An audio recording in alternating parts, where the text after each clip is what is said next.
12. The Myth of Consent. Chalcedon Report number 141, May 1977. The myth of consent, so basic to the modern age, rests on the doctrine of the sovereignty of man. Because man is sovereign, nothing is valid unless man gives his free assent to it. Where man's assent is not secured, civil disobedience, it is held, is not only justifiable, but sometimes a moral necessity. This doctrine of the sovereignty of man began, of course, as a doctrine of the sovereignty of some men. With Plato, it meant the sovereignty of the philosopher kings, the elite planners of society, and the rulers of the state. This form of the doctrine is still very much with us and takes a variety of forms. The dictatorship of the proletariat, the Führer principle, the brain trust concepts, and so on. A major and early form of this belief in the modern era was the doctrine of the divine right of kings. Although it pretended to biblical roots, its origins were in ancient paganism. The divine right of kings gave way to the sovereignty of the aristocracy in many areas, and the aristocracy treated the right to rule as their own special privilege, a right of birth and inheritance. The next to claim the right to rule were the middle classes. The Industrial Revolution was their handiwork. They were responsible for the great and important changes in society, and progress had been made dramatically under their leadership. The aristocracy bitterly opposed this rise of the middle classes, and it saw only disaster ahead in this shift of power. The shift occurred all the same, and the aristocracy went into eclipse. Almost at once, however, the middle classes were challenged everywhere.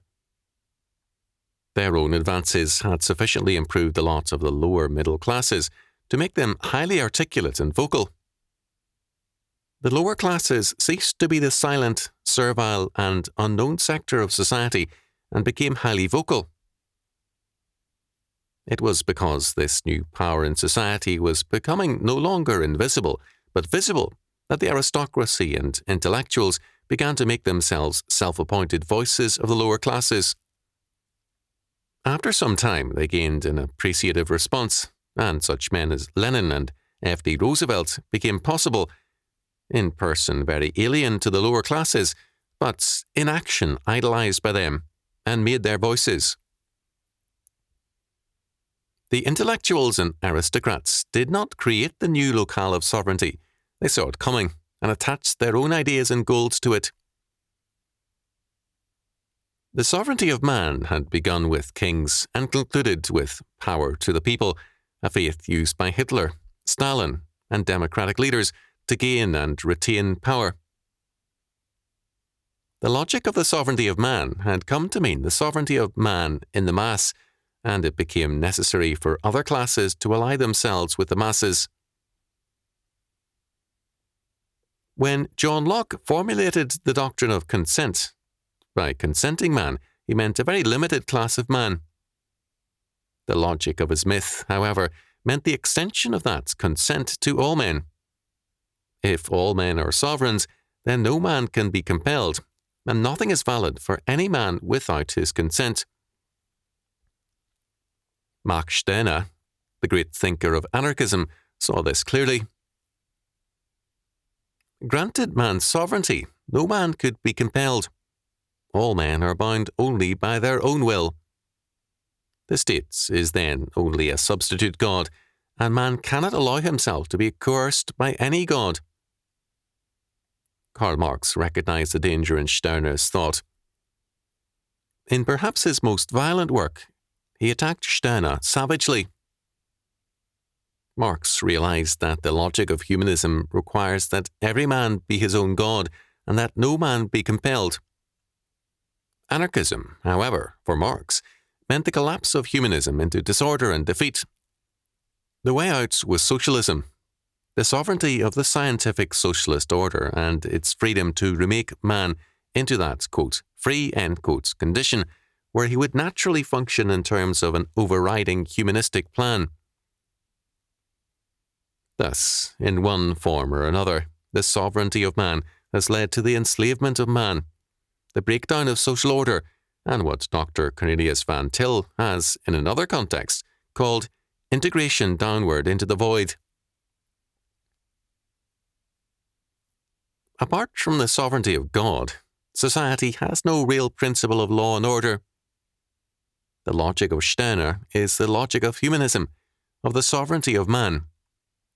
Steiner argued that all men who have any moral hesitation about incest are still Christians, because they are governed by something other than their will. The truly sovereign man knows no law except his own will and desire. Because the truly sovereign man can tolerate no other sovereign, it is a moral necessity for him to defy every law of God and man.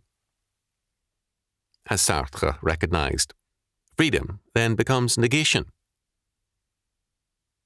The result, whether in politics or art, is a program of rebellion, revolution, and negation.